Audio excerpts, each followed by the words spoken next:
and let's get sharing the screen. I will be coming back to this, so you'll be able to see me on the camera in a little while, but for most of the time you will be seeing the slides I'm going to put up for you. Okay, if you can't see them, or if anything happens to them, just let us have a note, and Beth will probably let me know that I need to go back. So okay, so let's get playing. All right, hold on, just want to make sure that we are recording. So yes, we are recording. Right, okay, back to sharing screen. You won't be surprised to know that there's been times when I realized about 95% of the way through the presentation that we weren't recording, and then I've missed it all. So always best to check. So you've probably seen this slide before. You're training for an outlaw triathlon. Now that obviously is the little graphic that we use for the outlaw full, but we have one each for every single outlaw event. And this is the type of finish line that you're going to see. This was Holcombe Hall, I think. So this is in Norfolk. It's always a lovely sunny day when we go out there, and the photographs get you coming across the finish line. And that's the sort of photograph I really want to see when I'm commentating and when as I'm coaching. I want to see an athlete really happy. You're all going to get that little banner. Please walk across the line with your hands aloft with a big smile like Rachel Hawker there, rather than the one we normally see from 95% of the competitors with their head down looking at the watch. I can tell you that we've got fantastic, accurate timing that will be sharper than what you can do with your watch. It can't go on Strava, but who cares?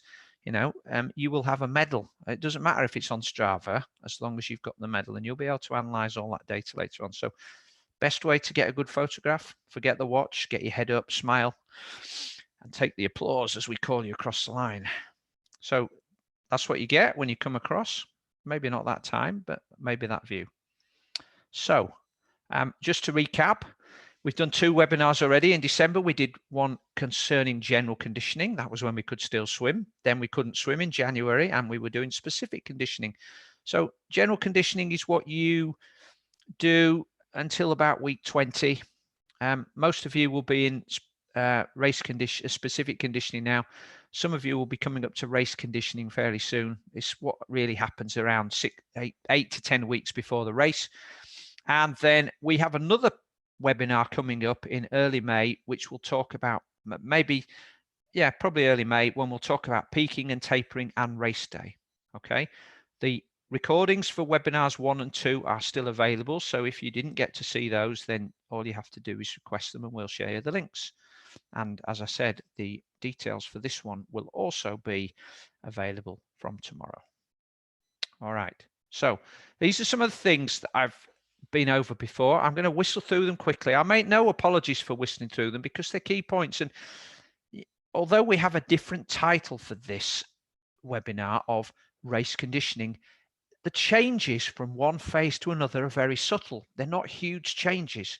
Remember, it's supposed to be about small progressive overload to your body to get you ready for the race. So commitment, it's all or nothing. You know, if you've entered for this race, then give it everything. Give it all the time that you have. Don't give it time that you don't have. But please, you know, if you're entered, think about why you entered in the first place. If you've lost some of your enthusiasm, and then think about what you need to do in order to achieve the goals that you had for this race when you entered. Okay, and then give it everything. Commit and make sure that you don't overcommit, but when you have committed, then make sure you do everything to meet that commitment right up until race day. In order to do that, you need to have a plan. So at the very least, you need to have something written down on paper, a rough schedule that you're going to stick to every day, and some rough guidelines of what you want to hit, even if that's just making sure you can get through all the distances. There's one sure thing is, if you just fail to have a plan, you're planning to fail. It'd be much more difficult to reach your goals. Now, whether you are the sort of person who can write your own plan or whether you need a coach to do that for you, it doesn't matter. I did see somebody the other day saying that coaches and training plans weren't necessary, and that might have been right for that particular person. But for a lot of people, having somebody who can write the plan, which means they can only need to think about the training, is great. And maybe having a coach means you are accountable. Okay. For those of you who don't yet have a plan, we'll be talking about that at the very end, because there's still time to get one of our triathloncoach.com plans to help you towards the race. So you need to be consistent. That's the biggest thing you can do between now and race day, is be consistent. Do the right training on a regular basis. And you need to be very organized. I don't know if, for those of you who listen to my podcast, when I talk to expert coaches and expert, sports scientists, nearly all of them include planning and preparation and time management, being organized as an important part of your success. And particularly for those of you doing the full, you're going to be ramping up your training as you go towards May, June, and the start of July. And you still only got 168 hours a week, and you'll still have commitments to work and to your family and to sleep. And so how you use that time is going to be critical. Some other reminders: have a backup plan just in case. Okay, things can go wrong. Things can go wrong on race day. Things can go wrong on training. So make sure you have a backup plan. Have a race strategy. That's something we will talk about more in depth in webinar 4. Know your strengths and weaknesses. It's important to continue to work on your strengths, but don't forget your weaknesses, because those will be your limiters. And you should have clear goals based on, well, that's the question, isn't it? Based on what? If you've never done a race distance like this before, how do you have a goal? You certainly don't have it based on what your friend can do, or what, you did a sprint and so you multiply that up by 4 and add 10%.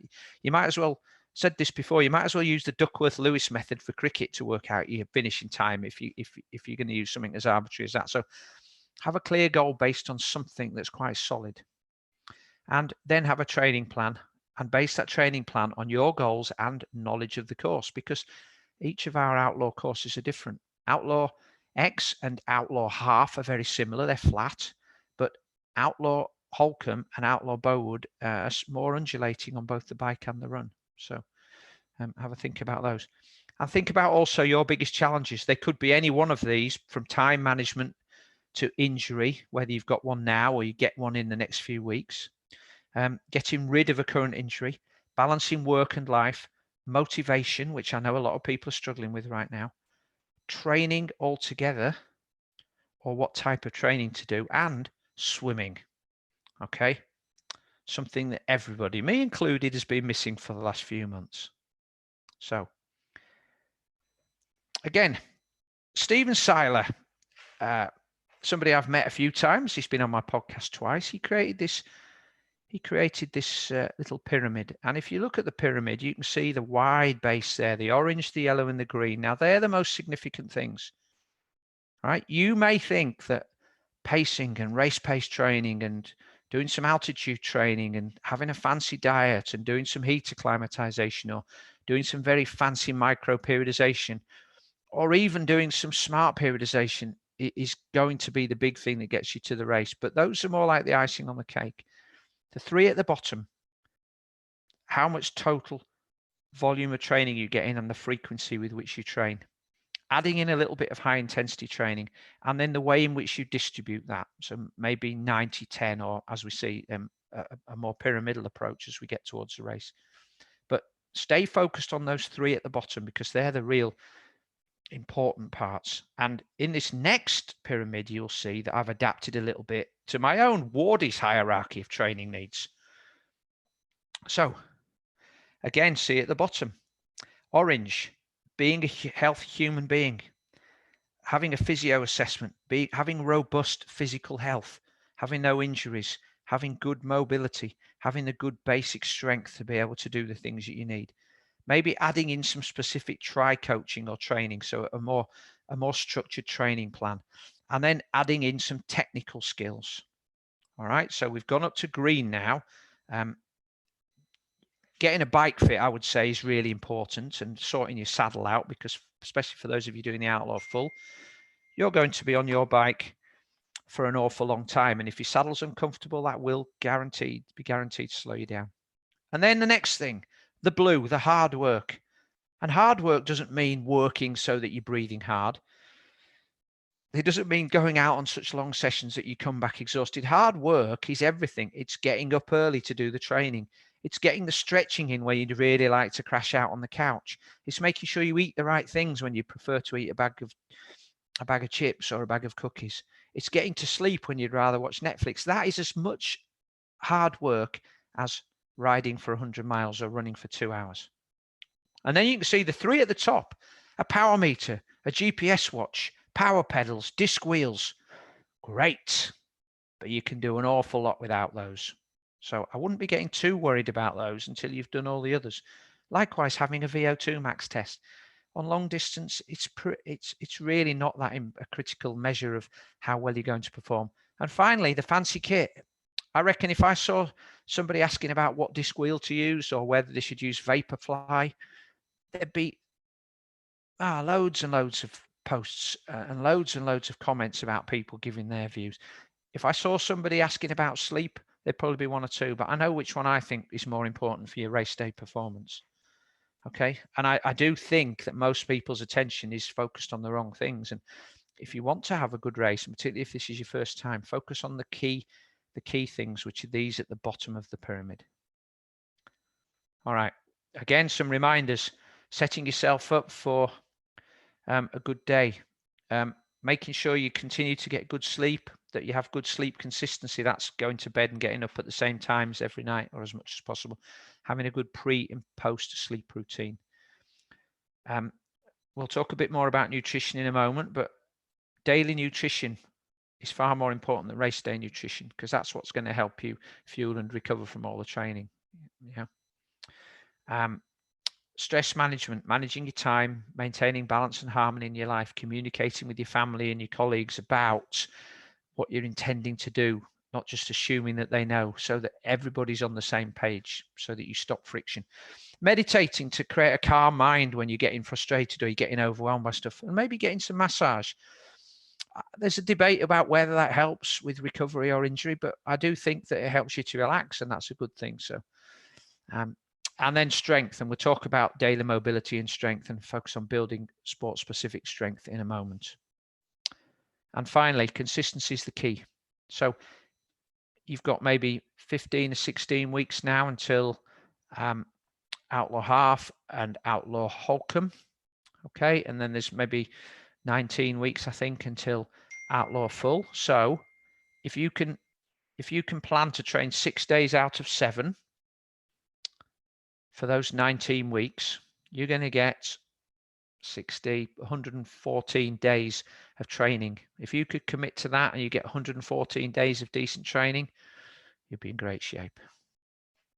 And that's even more so about consistency if you are if you're limited for time. And as I said before, there's two approaches. The hero training is the blue one there.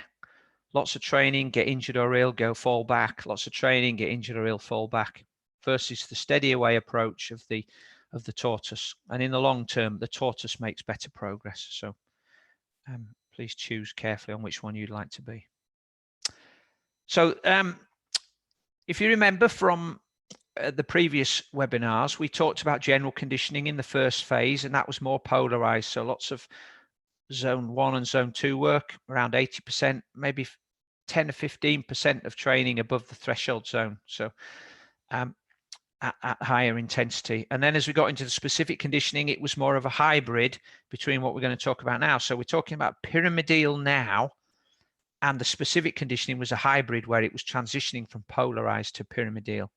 So you can see that the zone 2 work is reducing a little bit, and there's more work in that middle zone there, the sort of between 80 and 92%. And if you look at the race conditioning we have now, which you would generally do 8 to 10 weeks before your race. So for those of you who are doing Bowwood and Outlaw X, this is what you'll be considering doing sort of from the end of July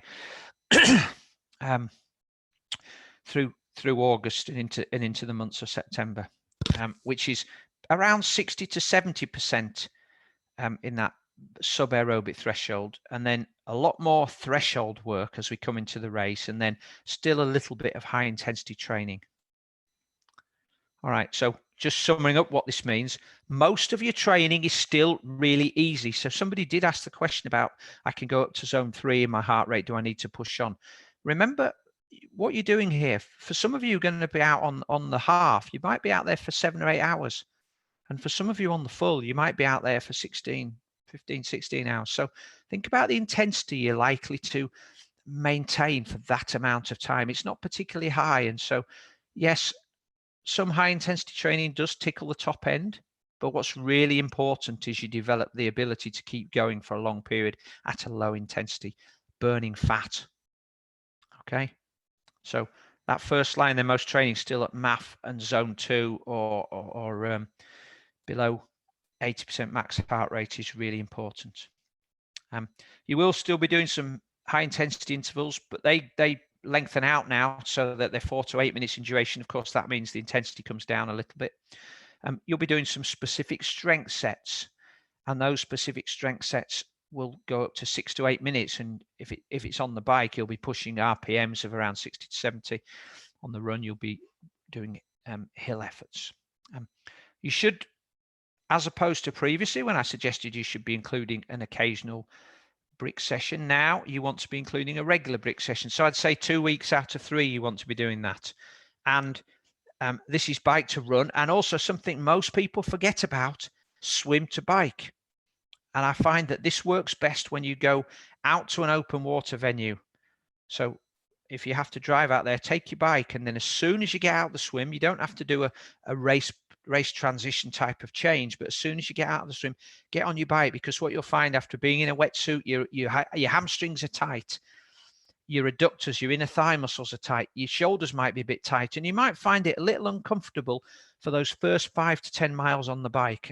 It's something that, you know, I consider myself to be a reasonable swimmer, and I still find those first 5 to 10 miles a little uncomfortable. So and then you start to relax. So I'm not saying that that's going to that's not going to happen if you practice it. You'll just get used to it, and you'll understand that maybe in those first 5 to 10 miles that you just go a bit easier and allow that relaxation process to take place. And of course, you should continue with the daily mobility and twice weekly strength work. Even when you're ramping the volume up, it's folly to remove these from your training plan. All right, now we're going to talk about swimming in a moment, but before we do that, I'm going to come back and answer some questions, because I can see that those questions have come in. So let me ask the question. Let me answer the question. So, right. So Tina Starling, I'm going to cope to this one in a moment. Tina, you've asked about how do we cope with no pools open and the sea is a tad too cold. Excellent question. So I'm going to answer that in a second. So I'll come back to that, Tina. Phil Saunders says, with strength and mobility, I struggle at times as it aggravates a back injury if I do the strength and the try training in accordance with my plan. Well, Phil, I think that if you haven't taken the advice about your back injury from a physiotherapist, I think that might be a good move. And you would want to work with them to find some strength. Now, it doesn't necessarily mean doing heavy deadlifts and heavy squats and that sort of thing, but it does mean working around some core exercises and some exercise for your glutes and maybe hamstrings, whatever, to minimize that there.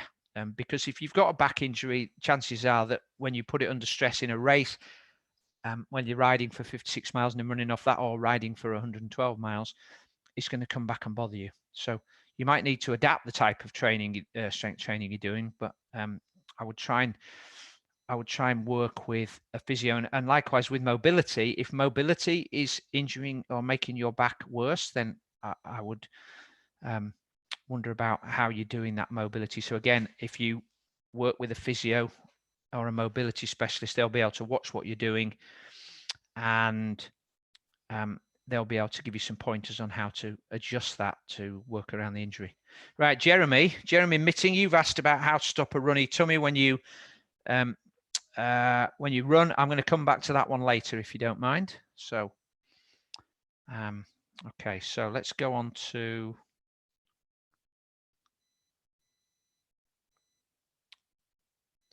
Oh yeah, guys, the one thing I would say is there's a chat section and there is a Q&A section as well. For those of you who've got questions rather than just commentary, please can you put the questions in the Q&A section, because that makes it a lot easier for me to keep on top of them. And there's a Mark Rimmer, you've just written a question about hill efforts and no RPM bike. So if you don't mind putting that in the Q&A, and I'll come to that one when we come to bike strength and run strength in just a moment. Okie doke. Right, back to sharing the screen then. And back to swimming. So,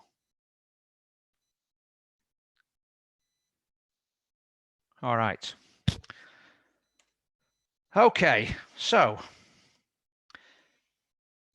we know in the UK, in England, I'm not sure what the regulations are if you're listening in Scotland or in Wales or in Ireland. In the UK, currently, we're expecting that pools open on April the 12th, right? I'll come to that in a moment. So we've got 3.5 weeks. What are you going to do between now and April the 12th? Get some swim cords, if you haven't got them already, and start using them 2, 3, 4 times a week for 15 minutes. You don't need to try and replicate a full swim session. What you need to do is go through some movement patterns to make sure you've got the high elbow and the catch and the pushback that works the triceps. And with that resistance, it will just provide a little bit of strength and resilience around the shoulders and the upper back. Okay, I do have a video which is available, and I know Beth will make a note of that for me to send out the stretch cords video. And I will put that in tomorrow's email, but you need to, and we'll put a link to the cords as well. Okay, but you need to get some of those. Don't go for super heavy ones. You want, if you use this Born to Swim, you want the easy or the medium ones. And I would say the medium are the medium are okay for some drills. If you want to practice some swim strokes, the yellow ones are probably much better. Please don't think you're going to be a superhero and use the super strong ones, because you'll just not move them or you'll injure yourself. So, so you need to be using the swim cords regularly and slowly building up the volume of what you do. But again, don't be thinking about trying to replicate a 60-minute session, because you'll just end up with not being able to use your arms and shoulders for a week. You need to do mobility every day. Streamlining is one of the critical parts of swimming. And if you can't swim, the very least you can do is make sure that you are mobile around the upper back and the shoulders and the hip flexors. Now, if you're working from home, if you've been doing more biking and running to compensate for lack of swimming, I can guarantee that your hip flexors are going to be tighter. So you need to start working on hip flexor strength, because if you think you've, I hear lots of people saying that I don't swim very well because my legs drag because they're heavy and muscular. That's nonsense. It's not because your legs are muscular. It's because your hip flexors are tight. And so your legs are starting to sink towards the floor of the pool. I know some elite swimmers who've got very muscular legs and it doesn't happen to them. So, you know, hip flexor mobility is where it's at. So you can all work on those things so that your body is prepared for when you get back into the water. Now, let's assume that the government's lockdown easing progresses according to plan. We've still got one more to go before April the 12th. That's coming up on the 29th, and we'll probably find out soon whether they're on target for that. So this April the 12th might not happen. It might get put back, might get brought forward. But let's work on April the 12th. So you've got 3.5 weeks. Once you get back in the pool, I would reckon that you have 6 weeks, okay, until May the 23rd. And in my mind, as a swim coach and a swimmer, because this is exactly the same approach I'll be taking, I think this is the best approach. Number one, frequency of training beats volume when you haven't done much. So if you had the opportunity, if you live next door to the swimming pool, I would say go every morning and do 15 minutes for the first few weeks, because you could swim up and down, you could do short lengths. You could just get back into the water without too much exhaustion. Your shoulders would thank you, your upper back would thank you, your arms would thank you. And you'd slowly build up some fitness and some feel for the water. So frequency beats volume if you can get in regularly. Next, slowly build up the volume. So let's say that your pool opens for 45 minutes. Maybe the first time you go, if you've not swum for, I mean, some people might have got in a few weeks in December between the two lockdowns, but let's say you didn't. So you probably haven't, some of you might not have swum since the end of November. So that's, that'd be nearly 4 or 5 months by the time you get back in the water. So maybe swim 1,000 meters. You don't have to use all the time that you go. Swim 1,000 meters for the first week. Then the second week, swim 1,500 or do 1,000 meters the first day, and then 1,200 the next day, and then 1,400. Okay, slowly build the volume. Ignore your pace. Now, this is one of the most destructive things you can do, is to get out of the pool after your first or second swim session, look at your watch and go, God, I'm rubbish. I've slowed down so much since last year. Well, what do you expect? You haven't swum. We're not designed to live in water anyway, so it's not like a fish being put back in the ocean that just remembers what it's supposed to do. You haven't swum for a long time. You're out of practice. You're probably a little anxious about being back in the water. You've tightened up from all that sitting, and now you've gone back in the pool and you're beating yourself up because you're slower than before. Okay, so ignore the pace, and ignore the pace for the first 6 weeks, and then start to think about it a bit more. Instead, focus on the process. Do some swim drills. Improve your feel for the water. Do some kicking. Learn to feel relaxed. Make sure your breathing's efficient. Okay. So key focus is feel for the water, technique, and slowly building endurance back. Now, I would say the first, and I've written a program, and I think I'm probably going to make this free to everybody. It's going to be in Training Peaks. If you have programs in mind, what you'll do is you'll cancel out all of your current swimming if you want this program, and then you'll put this program in place. And the first week is maybe 45 minutes of swimming 25 meters at a time. No watch, just swim 25 meters, take a few breaths until you feel relaxed, and do the next one. Don't have a target for how much you're going to swim. If you want to get out after 20 minutes, that's fine, but just go and swim 25s for the first week, and maybe swim a little bit more each time. But then the next week, maybe you can swim some 25s and 50s. Slowly increase the volume of each swim and the duration of each rep. After 3 weeks, maybe add some speed. Now, when I talk about speed, I'm talking about getting the arms to turn over faster. I'm not talking about doing some threshold efforts where you're breathing really hard. In fact, speed swimming, I'd say limit it to 25 meters and just turn the arms over quickly and briskly, so you're at an effort of 8 out of 10, and then go back to some easy swimming and just add a bit of that in. Okay. I'm not talking about doing any real sort of fitness development work other than building endurance for at least 6 weeks until your body's ready for it. Okay. All right, then from May the 23rd until your race. So for those of you who've got races at the end of the summer, you've got lots of time to get into your swimming once you've got through this phase. For those of you who are doing Outlaw Half and Outlaw Holcomb, you're probably going to have 4 to 6 weeks. Now, I know that that's not much time, but there's nothing that any of us can do about that, I'm afraid.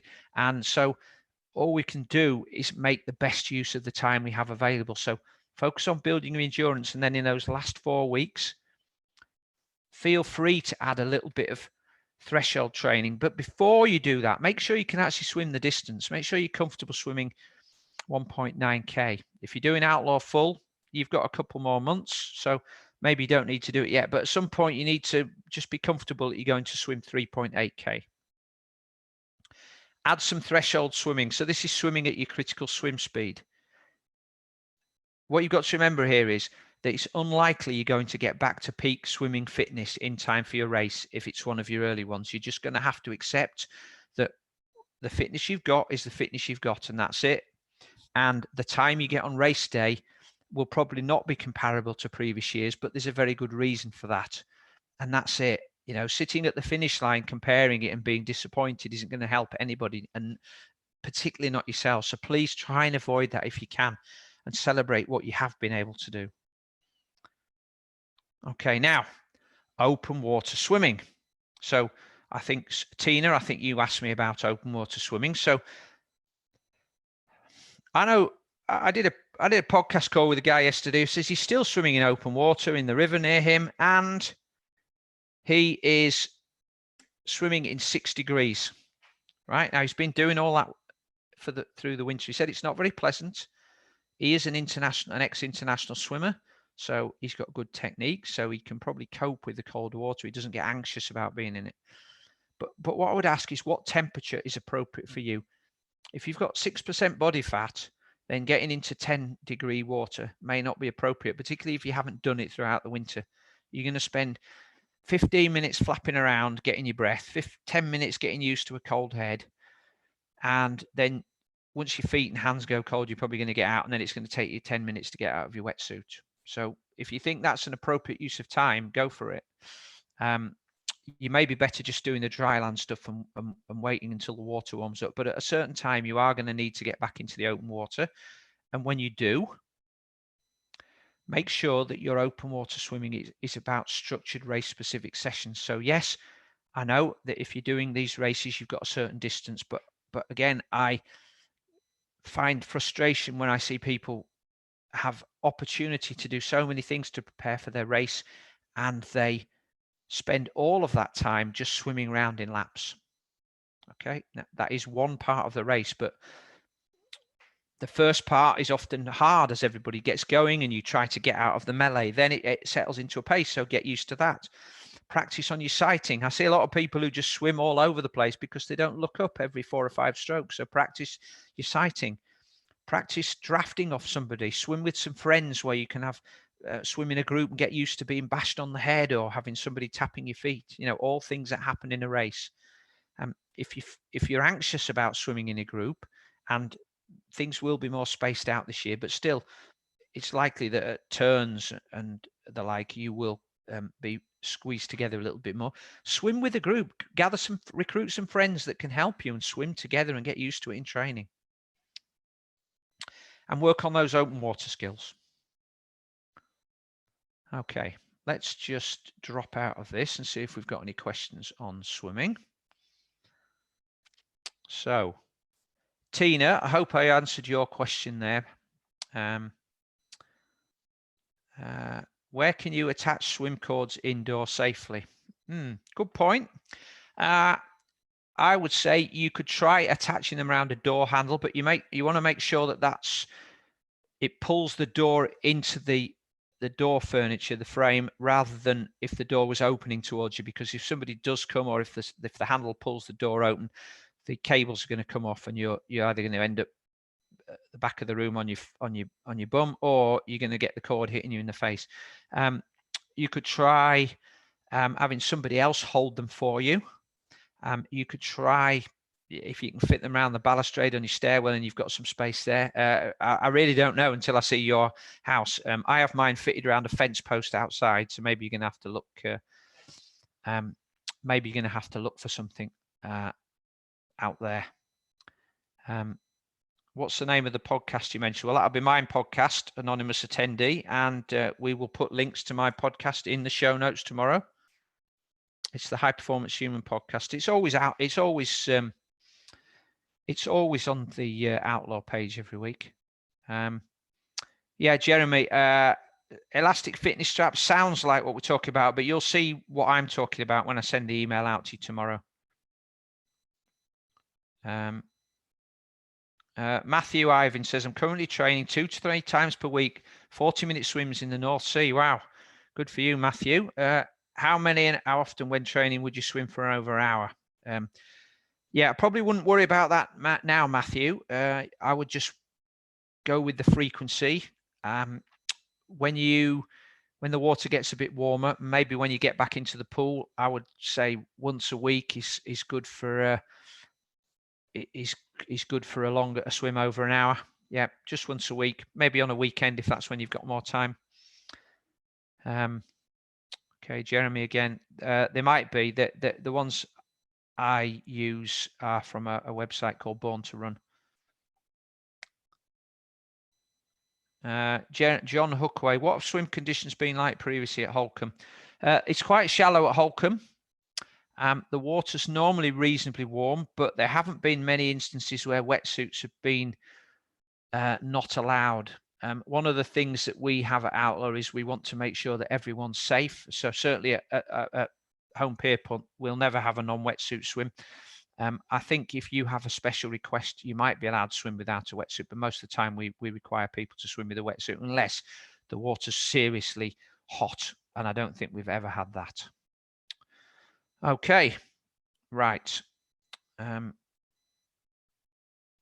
Yeah, George Balanos, I've got your question on the slides at the end to answer, so yeah, don't worry about that. Right, so let me see, I'm going to Phil Saunders, Mark Rimmer. Yes, Eric, this presentation will be sent out tomorrow. George, I'm coming back to that. Jeremy, I've done that one. Matthew, Ivan, Jeremy. Yeah, Simon, hard to know. Simon Spencer's hard to know how far you swim in the sea when tides can accelerate and stall forward momentum. I've been in the sea swimming most days over winter in skins. Not able to swim far though in 12 to 15, 50 C. Yeah, cold water exposure is fine. I would say, Simon, that you should, for the moment, just focus on the process. If you're swimming regularly, you've got an advantage over the majority of people. And I wouldn't worry about how far you're swimming. You know, it's about the duration. Like you say, if you swim down a river with the current behind you, you could swim 2K in 20 minutes. That doesn't mean you're a 2K in 20 minute swimmer because you've got the benefit of the current. Equally, if you swimming against the current, you might do 2K in an hour, and that doesn't mean you're a 2K in an hour swimmer either. So just think about the process and about swimming well, and the fact that you're getting in the water regularly and getting your feel and for the water, and that's the best thing for the moment. And then when you do get a chance to swim back in the pool, you'll be able to control and have control over that more regularly. Right, let's go back to the slides then, and we're going to talk about cycling now.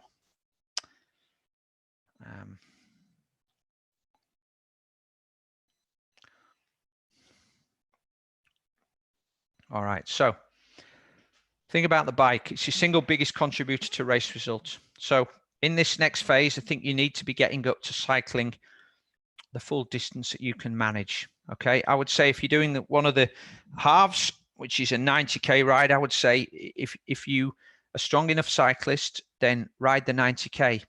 If you're not sure about that, then riding for 4 hours is probably just as well. You've actually got 5 hours of 20 for to finish the cycle after the wave starts. That includes the swim. So you do need to be getting used to being on your bike for that time.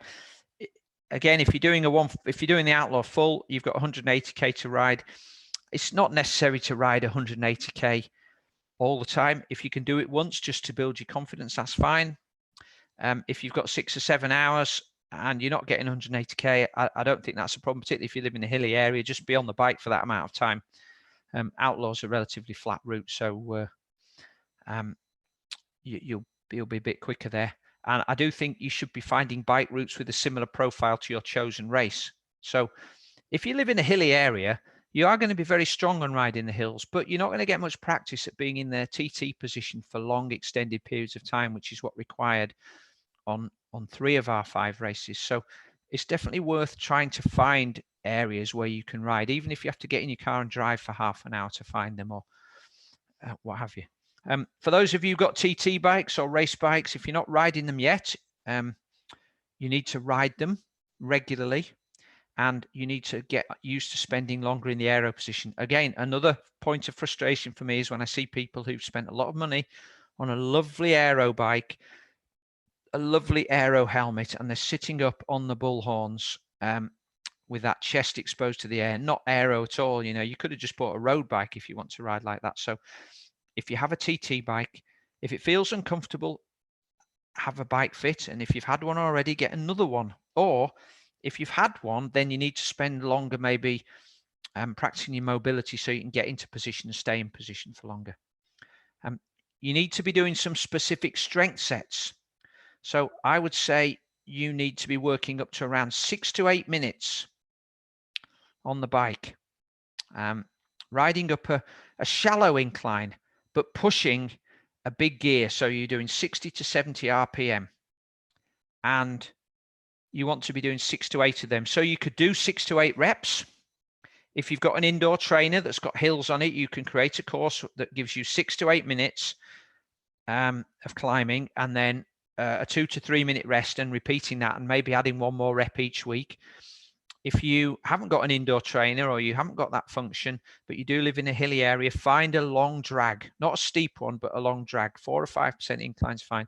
Put it into a gear that causes you to ride at 60 to 70 RPM, and then ride that smoothly. So keep the upper body still. We don't want to see any of that fighting as we go up the hill. We want just sitting there like the tour riders, pushing a big gear. Okay. And then you still need to do some of those high intensity intervals, but now we're lengthening them out to 6 to 8 minutes at around 90% maximum heart rate, or just above your FTP. Okay. And again, maybe 6 to 8 minutes. You probably only need to do 4 or 5 of those, perhaps 30 minutes of work in total. That's all you need to tickle the threshold and tickle the top end. Remember, this is a small percentage of your training now. Most of it's going to be zone 2. Okay, so jumping out of that, let's see if we've got any more questions. Mark Rimmer then. Lots of talk about hill efforts and low RPM bike work instead of strength.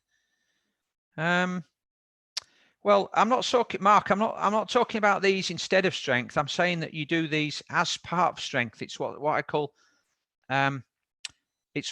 functional strength. So yeah, you would have one session a week where you specifically work on strength for the race. Okay, if you've limited for time and you've got low training hours, then do a bike strength work 1 week and a run strength work, a run hill effort the next week. But I'm not talking about replacing your general land-based strength work, the gym work either. I'm talking about doing them both. But one's structural, which is the land work. You know, strengthening the glutes, strengthening the calves, strengthening the lower back. Those are structural, and these low RPM bike work I'm talking about is functional and sport specific. And in the pool, you should also be doing that as well. And part of the process of building up your skeletal strength is to allow your body to be able to cope with this sort of effort. So again, if you haven't been doing that work during the winter, then you perhaps need to be more cautious about how you introduce this.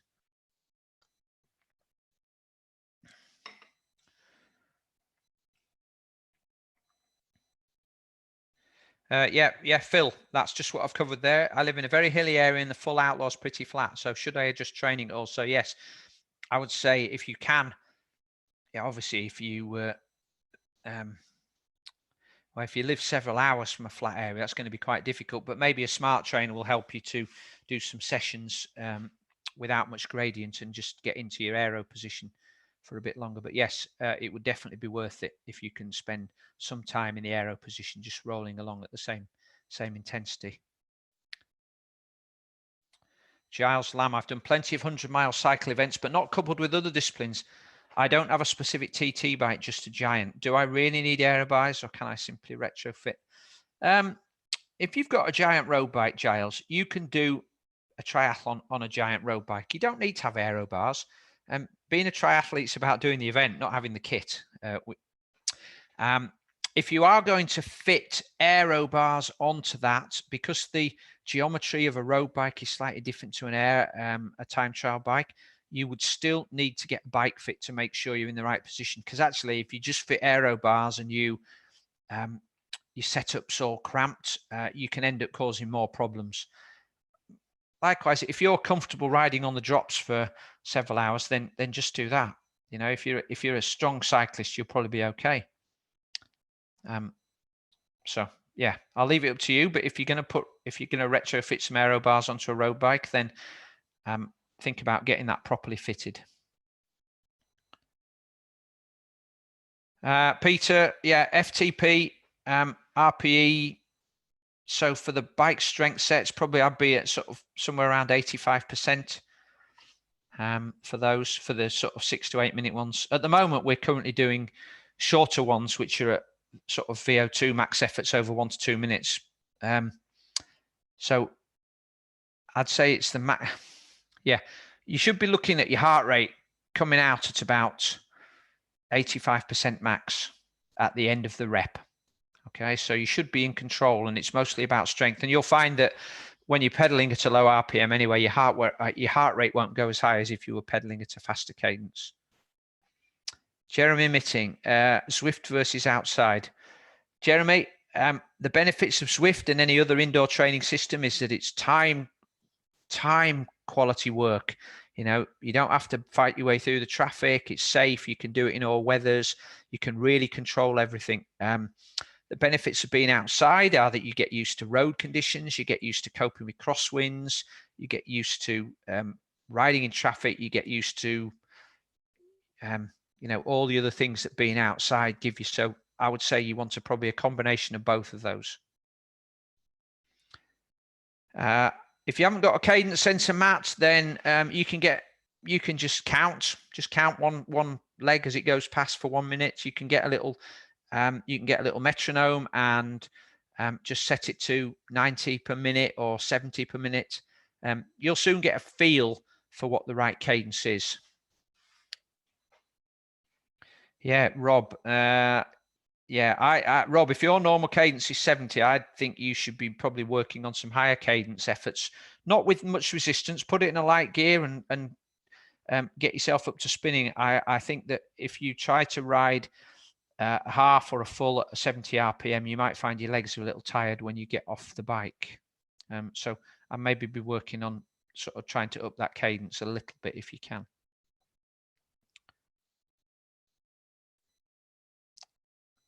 Stephen, if that's all you can do, online spin rides on YouTube, yeah, but you do need to do some, you know, higher intensity work. So I'd be having a look at that. But on a basic turbo, you can just put the resistance in and work on heart rate. Or if you don't have a heart rate monitor, you want to feel like on a high intensity ride, whether it's 1 minute or 6 minutes, the effort you're putting in is something you can just about manage, and you should feel like an 8 or a 9, maybe a 10 towards the end of the reps. Remember that when I first started out riding 30 years ago, we only had basic turbos. We didn't have YouTube, we didn't have Zwift, we didn't have heart rate monitors. People still managed pretty well then. So, but mostly it's about getting the frequency right.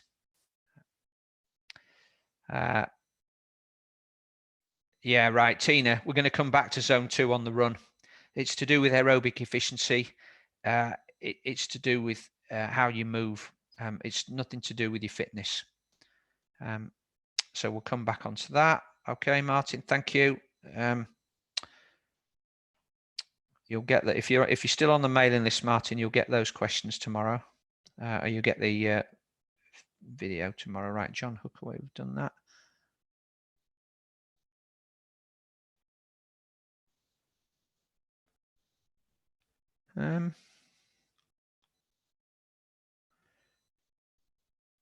Somebody said I've gone on mute. I don't think I'm on mute. Can anybody else send me a message? Can you hear me? If you can't hear me, please let me know, because I'm not muted, I don't think. Yeah, there's no mute button pressed at my end. So for those of you saying you can't hear me, well, you won't be able to hear this, but definitely nothing up my end, and I think most people can hear me. So yeah. All right, so let's go back to the running now. I'm conscious of the time. It's 5 to coming up to 5 to 8, so we'll try and get you finished just after 8. So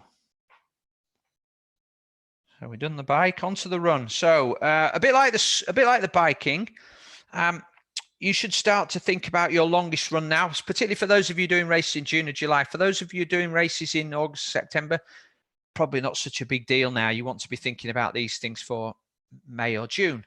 So if you're doing a 70.3, that's a half. I'd say your maximum run wants to be around 20K or 2 hours, whichever comes first. For the 140.6 Outlaw full, I think 30K is fine, or 2.5 hours. There's absolutely no need to run 42K. I know some people like to do that, but I think you have to balance out the benefits you get out of running that long versus the possible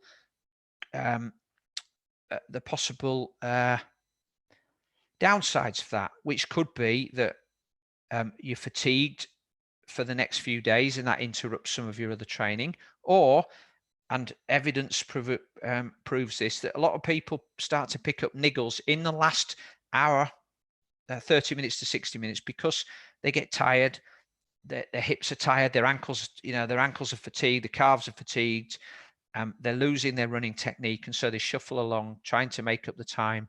They pick up a niggle, and that makes it worse. So better to run for an hour and a half to 2 hours with good form than try to stretch it to 2.5 hours and run that last half hour badly. All right. Make a point of finding out what the run profile is for your chosen race and include some routes.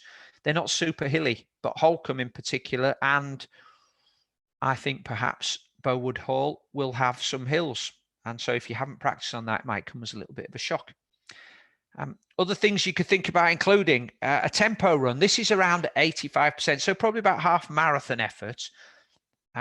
For a half, I would be including 30 to 50 minutes of tempo work. Now that's part of your run. So you would do your warm up and cool down as well. And I would, over a period of weeks, I'd start off at 30 minutes and I'd build up to 50 minutes at tempo. For the full, I would say that you want to be starting off around 45 minutes of tempo work and building up to around 75 minutes. And both of these are on an undulating course. So you build up some strength and then you get used to turning your legs over.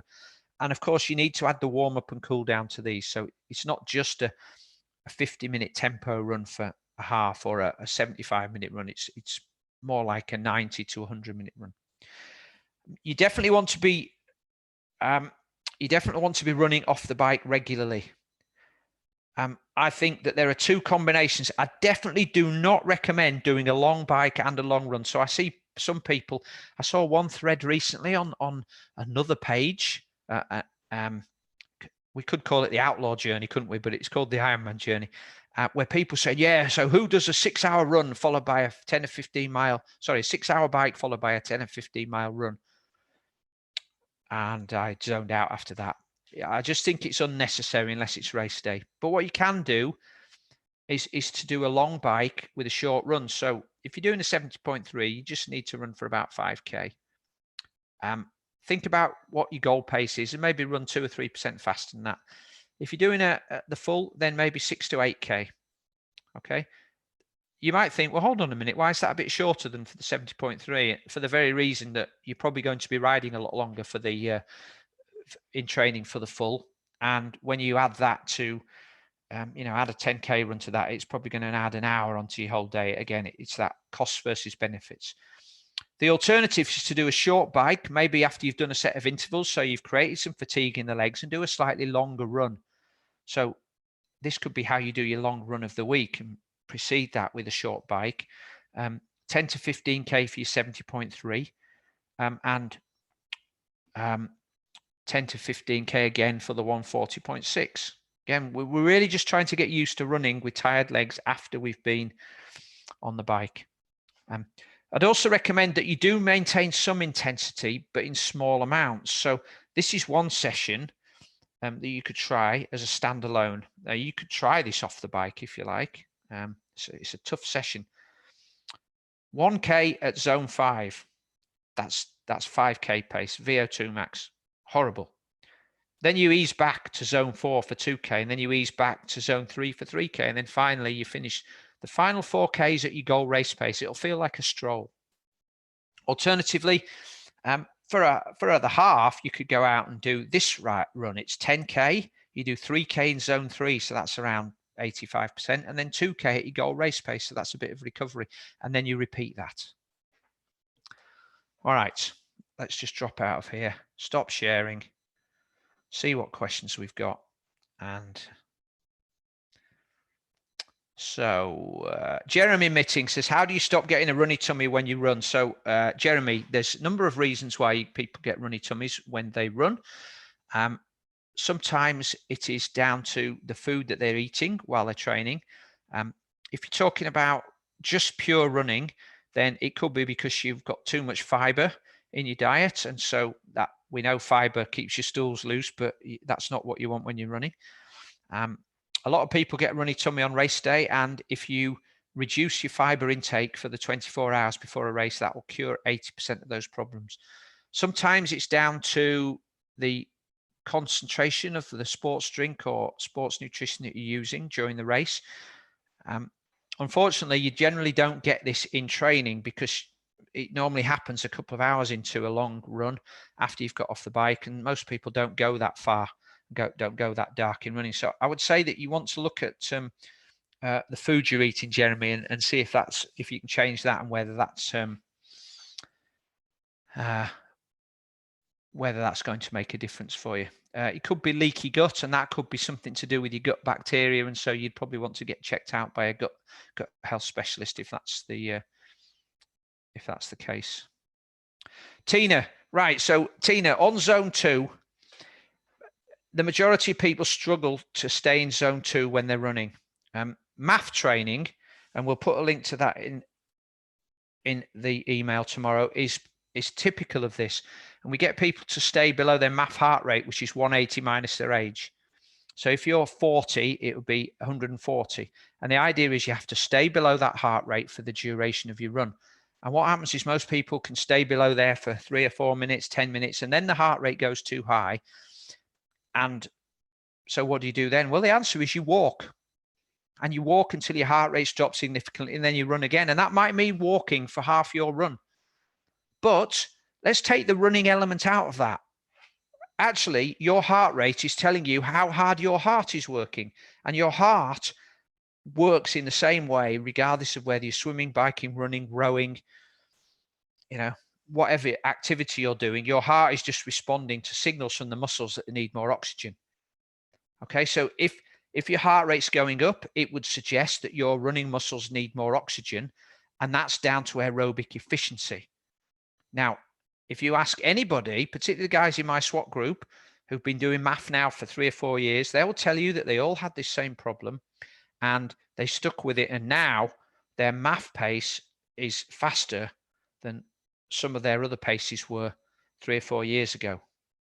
All right. So I would say that you need to just stick with it. It will get better. It may be frustrating for you to start with because you can't run.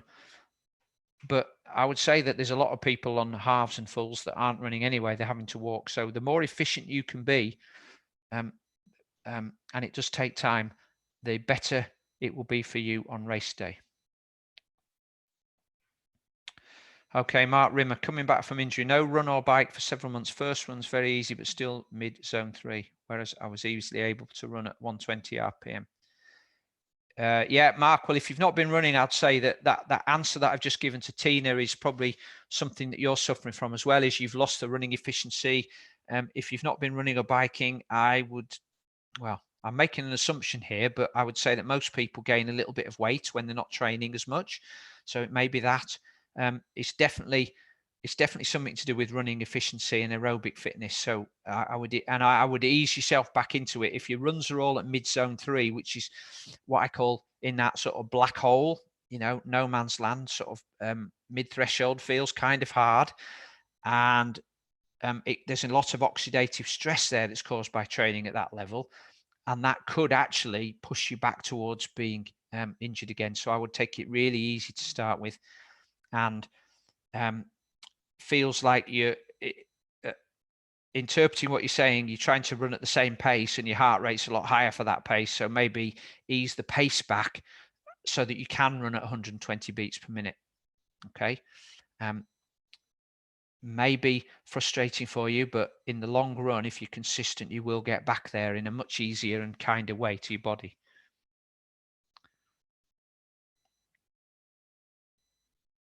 Steve Bowdge. No, I'm not saying you should be running 2.5 hours, Steve. Now, it's dependent on your physical status. If you've been building up, during the winter, I'd say that yes, you can consider building up towards 2.5 hours now. If you've only run an hour up to this point, I definitely wouldn't be encouraging you to go up to 2.5 hours. You need to move up to that slowly. You definitely don't want to be, I think you probably want to do this once every 3 weeks. You definitely don't need to be doing it every week. You know, a lot of it's a confidence thing. And again, there's the cost versus benefits. You know, a 2.5 hour run can be very fatiguing and leave you fatigued for other sessions. So if that's the case, you'd also want to be careful about when you put them in. Ella Webley says, how long is a long bike for a brick?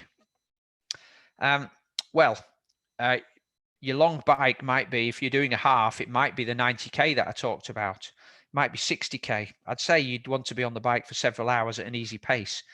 And a short bike would be, you know, it could be 1 hour of intervals. You know, it doesn't need to be much, but I would say that the long bike is your long bike of the week. And the concept there really is that you're trying to put a short run after that, and you can put a long run after a shorter bike, but never. And it doesn't matter if you do a short run and a short bike, but I definitely wouldn't recommend a long run and a long bike. Tempo, is this run pace? Joanne McDonough, run tempo. Yeah, run tempo is tempo running and tempo cycling tend to mean different things, but for running, tempo running is when you're running at around 85%. So again, it feels kind of hard. Okay. Is there any good substitute for dry land swimming? Yes, it would be generally, but not right now. You need to be doing some dry land stuff now to get your arms used to the specific movements. Rachel Siggers, what's the best time to do strength on a day when you're doing intervals or an easy recovery day exercise-wise? Yeah, if intervals are your key session for the day, then I would do those first and do the strength last. If your strength is really heavy strength when you're doing lots of squats and heavy lifting, I wouldn't do that on the same day as intervals. If the strength is just calf raises and some core work, then you can probably put that in at any time. Really depends what your schedule's like, Rachel, and how used to strength you are and what type of strength you're doing. So unfortunately, it's one of those it depends answers. Okay, right. Going back now to the final parts of the thing. So if you've got any more questions, please type them and I'll answer those right at the end. Plus the questions that people sent to me by email.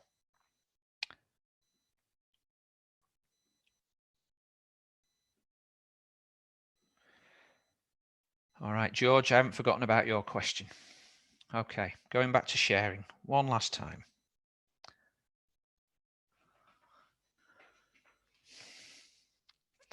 Right, nutrition. Okay, so nutrition is definitely overthought by most people. It can make a significant difference, but it's not a magic bullet and it does take time. Okay, going on a diet to lose weight and good nutrition are two totally separate things. And people get confused about this. I'm agnostic as to what nutrition philosophy you choose, as long as you meet some basic principles.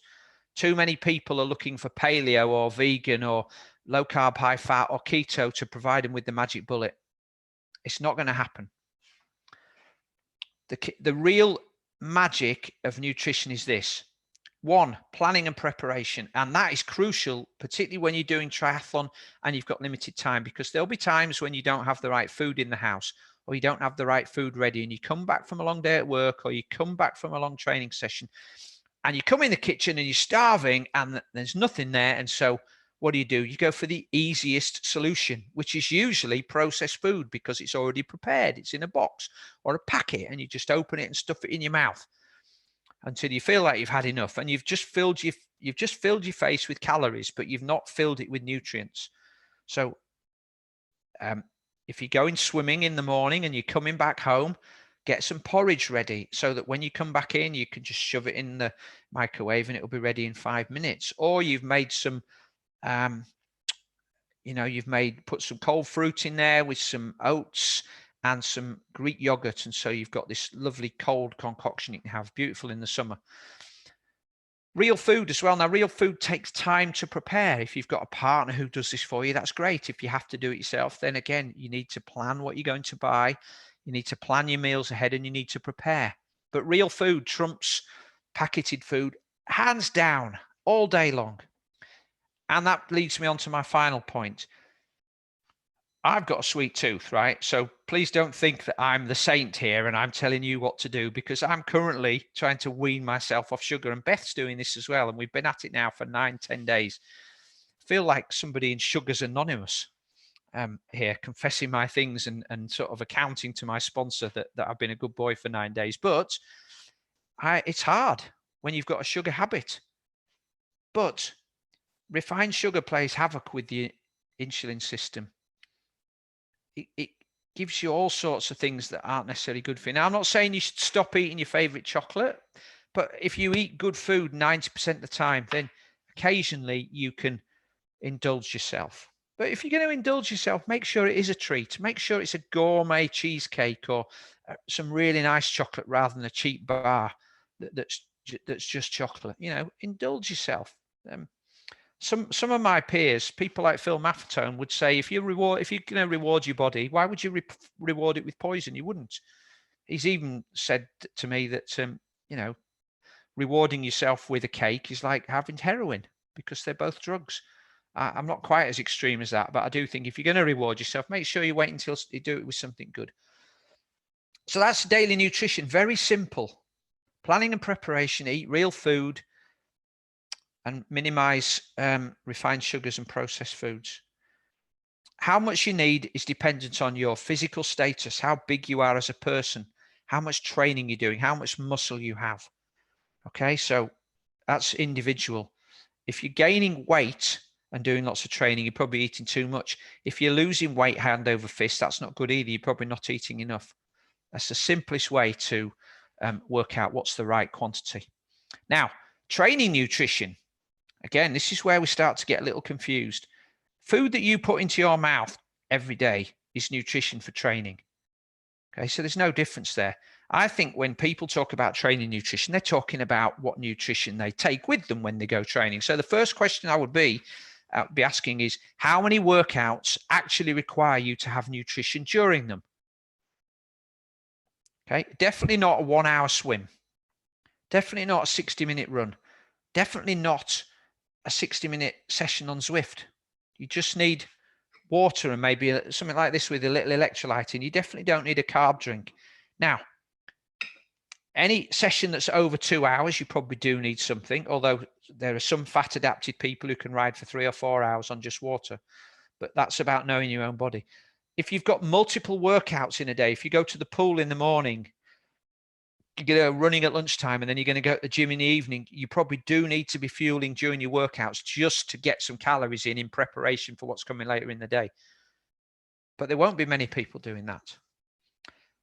And when you do use your training nutrition, you should use what you will be using on race day, because that's the best way to get used to it.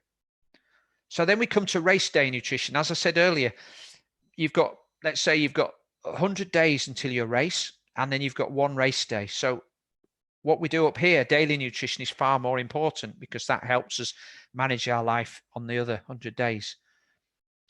But for your race day nutrition, what are you going to use? What brand? What type of sugars are you going to use? Sucrose and fructose is the best combination, because it's easier on the stomach. Now, again, I see lots of people posting on Facebook and on other social media platforms asking, what type of food do you all use? If you want to be overwhelmed and confused, the easiest way to do it is ask everybody what they use on Facebook, because you'll get 100 different answers, and I can guarantee you'll be no nearer finding the truth for yourself. You'll just be more confused. Okay, so what brand you use is down to what suits your taste. Some people might like High Five, some people might not. So if I tell everybody that High Five's great and you don't like it, then, That's my advice gone out the window. So high five's what's going to be used at all the Outlaw events. So if you try high five first to see if you like the taste, and try, there's various different tastes, and try that. And that'll make life much easier for you, because you won't have to take your own solutions on race day. You'll have stuff available at the aid stations. If you don't like high five, find something else that suits you and then start using it. And then the next question is, what format do you use? Do you go with solids in the shape of bars, or do you go for gels, or do you go for drinks? Again, it's down to personal combination. I know this, and I've got some photographs of people who've got sandwiches and bagels and what have you stuck to their handlebars. There's a reason why most sports nutrition comes in the form of solids or gels or drinks, and that's because they're the easiest ones to absorb in the stomach under pressure. And what you really want is food that's going to be easily digested. So, of course, if you prefer a ham and cheese sandwich because that gets you through, then that's fine. But if you're going to go for you don't find many of the athletes that are going faster eating that sort of food. They tend to stick to sports nutrition. And going back to what I said about refined sugars and processed foods, yes, these are refined sugars and processed foods, but there's a difference between daily nutrition and race day nutrition. Okay. Now, how much you take is again down to personal preference. The scientists say up to 90 grams per hour. Don't worry about what your body weight is and how many grams per kilo of your body weight are. Just work on somewhere between 60 to 90 grams. But most of the time I've tried that, I've ended up throwing up. The one time when I trained myself to be fat adapted and had about 40 grams an hour, I had no stomach issues at all. So again, what the science says versus what you can cope with could be two different things. And if you want to handle 90 grams an hour, you have to practice it as well. Okay, finally, here's some photographs then of some people that I've seen at Outlaw. So I'm just going to come back so I can use my, hold on. Yeah, right. Wanted to use my,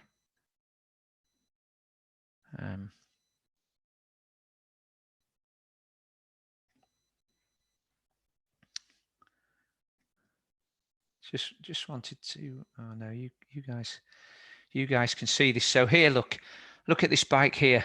It's a nice bike, but he's got 5 water bottles on there, 2 on the frame, 2 behind the saddle, 1 in front.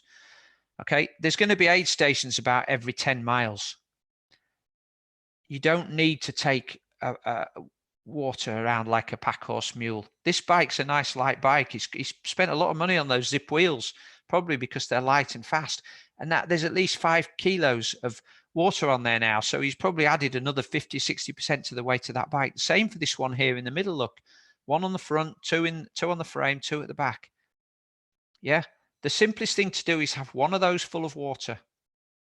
Probably this one in front of your handlebars has got a flip top, so you can put water in there. So get a water bottle from the aid station, squirt the water in there, and then toss it within the distance of the aid station so they can pick it up again. Then on the frame, have another one with your energy drink in, and have a concentrated solution. So you just need to take a sip of water to dilute it. Okay, that would do away with having these other 3 on there, and then you can just keep changing out the water. You can see this other bike here, this Boardman, is also laden down with all of that stuff. The next thing is this bike here with all of the felt. You can see it's got that. I think if we were to look closely at this one, it's got a big holder behind the saddle. It's got all those gels on the thing there. So nice aerodynamic bike, but that's not particularly aerodynamic, is it? It looks like a peacock's feathers on the back there, and it'll rustle nicely in the wind. But I'm going to show you. I'm going to show you what I think would be a better solution for you to have rather than using that. Okay, so we've got that bike with all the gels. If you look at this here, this is a fuel belt holder. It's 10 ounces. You can probably put 3 to 4 gels in there. So you peel off the top of a gel, you squirt all the gel into this container, and you could hold three or 4 gels. All right, so you'd have 3 of those. They slip nicely into the back pocket. The benefit of these is that because they've got a little pop-up top, you can have a small squirt of the gel and then flip the top back down. Whereas when you take a gel and you rip the top off, you're pretty much committed to getting everything. At the same time, as you're riding along the road or you're running, the gel's going everywhere. So your hands get sticky, it gets all over your handlebars and on your frame. So yeah, it's just creating a bit of a sticky mess. And then you have to do something with the gel wrapper. Now, these days, if you drop litter and you get seen, you get disqualification whether you intended it or not. So by the time you've got those 10 gels in your back pocket, it's going to be a big pile of rubbish bothering you, the little bits sticking into your skin as you jog up and down. Whereas with these, you can suck the contents out at your leisure. And then when you go through an aid station, you can just chuck that into the bin if you want to, and it's gone. And you can keep a couple of those in your bento box as well. So that is my solution there. Equally, on the run, you could have one of those in your back pocket and just take it out for a little squirt of gel when you needed it. And that doesn't put your system under any pressure. So a far better solution in my mind. Okay, so final thoughts then. These next few weeks, just avoid overthinking this. Keep it really simple. Keep it simple with the training. Keep it simple with the nutrition. Keep it simple with your recovery. Avoid Facebook, because once you start asking people what they're doing, you'll get lots and lots of different opinions, some of which might be right, and some of which probably won't be right. But you'll spend all the time trying to work out which is and which isn't, and probably not get anywhere. So try and stay away from social media too much. Focus on the process of what you're doing, not the outcome. If you're set on a particular time, then if you focus on the things that are going to make your time more achievable, like swimming efficiently, getting good sleep, eating the right foods, being efficient on the bike and the run, you'll get very close to your goal. If all you do is focus on the time, you'll ignore the process and it'll make it actually much harder. Be consistent. Do the basics right. You know, when you think about Alistair Brownlee or Jess Learmonth or any of those top triathletes, yes, they can move fast, but you know what they do? You watch Jess Learmonth swim, great stroke, does the basics right. Watch Alistair on a bike, fantastic cyclist, can hold his own in a group of Cat 1 cyclists, not just triathletes. So do the basics right. As training ramps up, which it will, please do not compromise your recovery. So the biggest mistake you can make is to say, right, I'm going to get up at 5 a.m. to do another bike session, which means I'll have to get up another hour earlier. Unless you're going to be able to put that hour of sleep back in, you've got a negative sum game, because compromising sleep to get more training is never going to have a good outcome, not in the long run. So remember, anyone can train. It takes a bit more of you to do the other stuff. Make sure you focus on those key sessions. Make sure you're doing a regular long bike, not every week, but occasionally, maybe once a month, maybe once every 3 weeks, maybe doing a regular long run. You could probably get more long bikes in than you can long runs because they're less corrosive. And make sure you're doing your brick sessions. And finally, for those of you who are worried about the distances, make sure you can complete the times. Right, so questions. Well, here's one. How do I start preparing for half distance? I've not swum since lockdown. Right, well, we've done that. Running's been hit and miss. I'm averaging about 60 miles on the bike though. So keep on going there. We've talked about what you need to do with the swim. On the running, I think you just need to try and run more regularly. If you're losing the motivation, go back to the point I made earlier about why you actually entered for the race. If you can't get motivated to do that, then, you know, maybe you can think about withdrawing, but unless you want to turn up to the race half prepared. But I would go back to thinking about why you really wanted to do this, and then you need to get into a habit then. So start small and build up. Okay. I haven't been able to swim much at all. So yeah, we're all there. My fitness is pretty good, but my technique's terrible. Is this any way to fast track this? Sorry, technique is neuromuscular.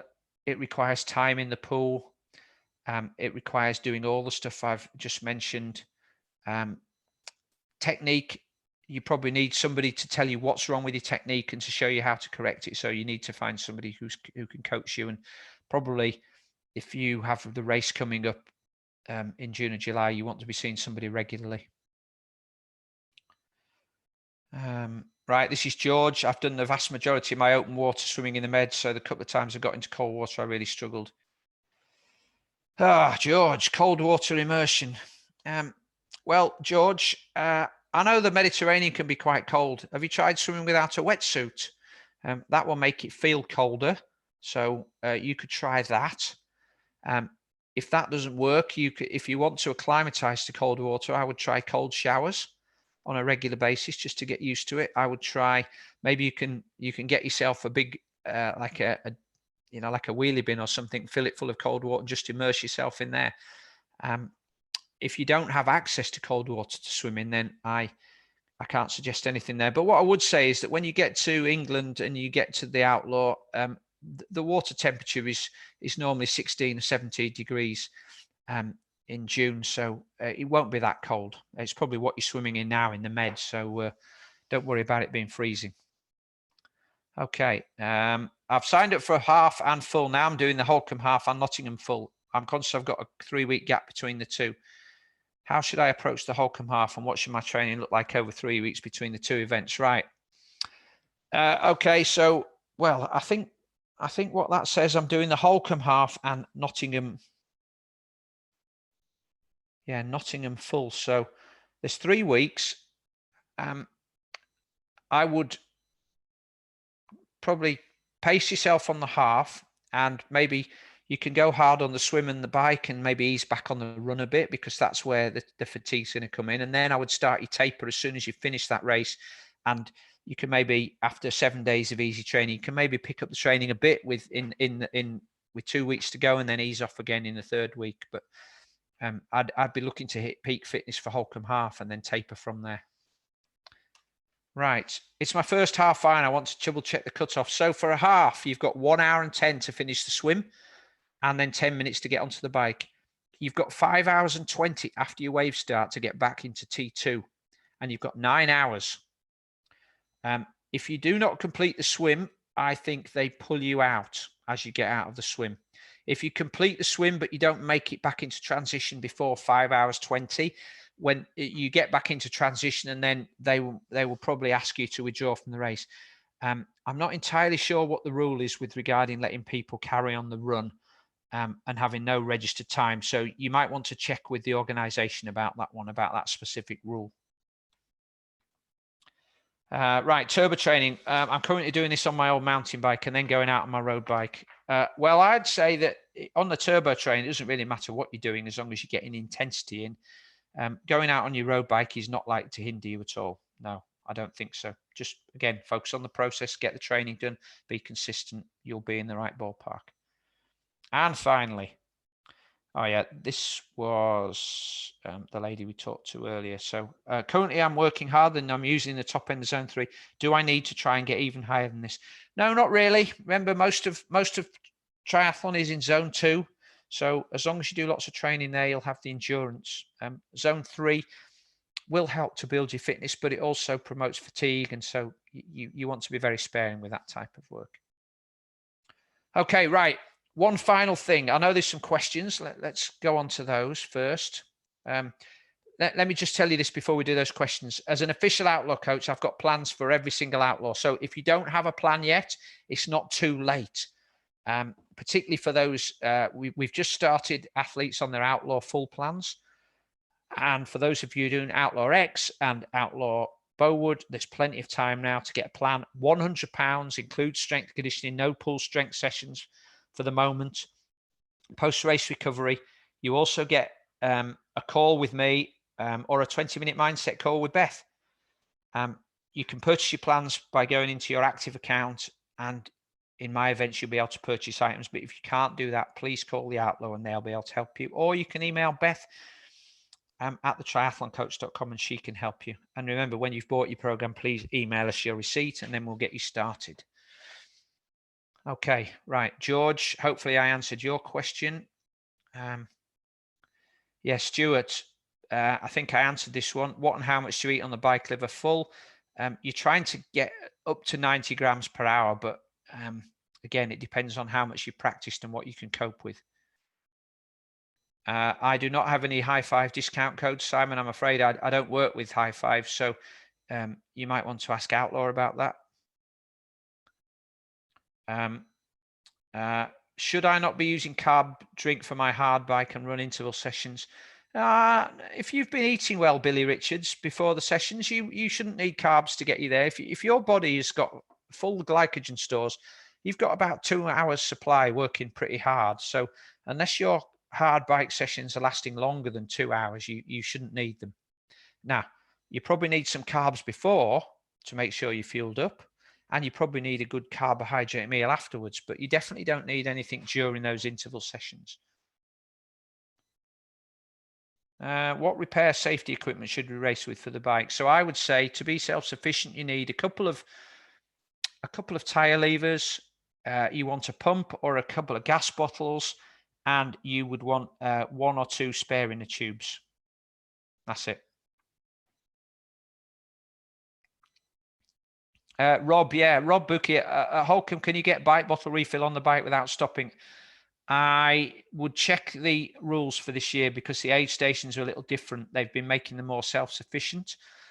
So I'm not entirely certain how they're going to do that this year. So you'll have to wait until those specific race instructions come out.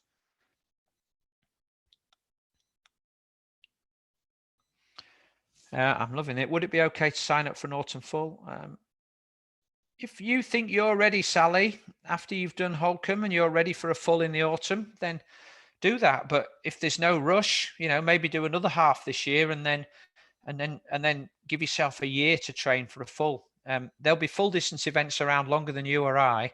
And I always think that a lot of people these days rush into stuff. So if there's no reason why you need to do it in the autumn, then maybe life would be a bit easier on yourself if you were to do it in a year's time. But it's totally up to you. If it was me, I'd be thinking, right, I'll do it next year and give myself a long time to build up.